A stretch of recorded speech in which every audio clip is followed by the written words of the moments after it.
সরকার গঠনে সক্ষম হলে ঢাকাকে নিরাপদ শহরে পরিণত করা হবে বলে জানিয়েছেন BNP chairman Tarique Rahman.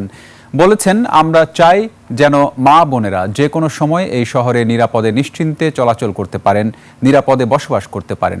Sohel Sabir report.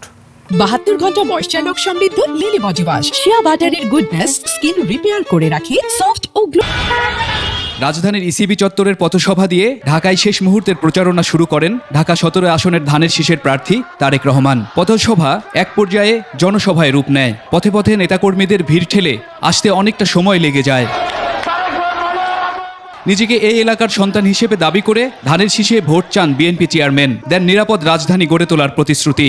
আজ আমি ধানের শীষকে জয়যুক্ত করার জন্য আমার এলাকাবাসী ভাই বোনদেরকে, মুরব্বীদেরকে আমি বিনীত অনুরোধ জানাচ্ছি, যাতে আগামী 12 তারিখের নির্বাচনে আপনারা এই এলাকায় ঢাকা 17তে ধানের শীষকে ইনশাআল্লাহ নির্বাচিত করেন। বিকেলে আসেন ঢাকা 16 আসনের ধানের শীষের প্রার্থী আমিনুল হকের জনসভায়। চিকিৎসা সুবিধা, জলাবদ্ধতা নিরসন সহ নারীদের চলাচলে নিরাপদ রাজধানী গড়ে তোলার প্রতিশ্রুতি দেন তিনি।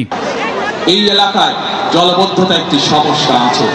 এই জলাবদ্ধতা সমস্যা এই এলাকায় যেমন আছে, ঠিক একইভাবে সমগ্র বাংলাদেশে এই জলাবদ্ধতার সমস্যা আছে, এবং সেই জলাবদ্ধতার সমস্যার কারণে কৃষকরা যেরকম তাদের ফসলের জন্য প্রয়োজনীয় পানি পায় না, একইভাবে অনেক সময় কৃষকরা তাদের চাষবাস করতে সমস্যা হয়। সেজন্য আমরা সিদ্ধান্ত গ্রহণ করেছি, শহীদ রাষ্ট্রপতি জিয়াউর রহমানের সেই বিখ্যাত খাল খনন কর্মসূচি ইনশাআল্লাহ আমরা আবার শুরু করব সমগ্র বাংলাদেশে। এরপর আসেন ঢাকা 15 আসনে, যেখানে জামাত আমিরের বিপরীতে ধানের শীষের হয়ে লড়ছেন শফিকুল ইসলাম মিল্টন। বিদেশি নয়, নিজ এলাকার প্রার্থীকে বেছে নিতে মিরপুরবাসীর প্রতি আহ্বান জানান তারেক রহমান।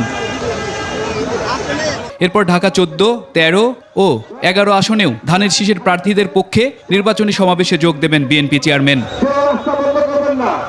সোহেল সামি, 21 টেলিভিশন, ঢাকা।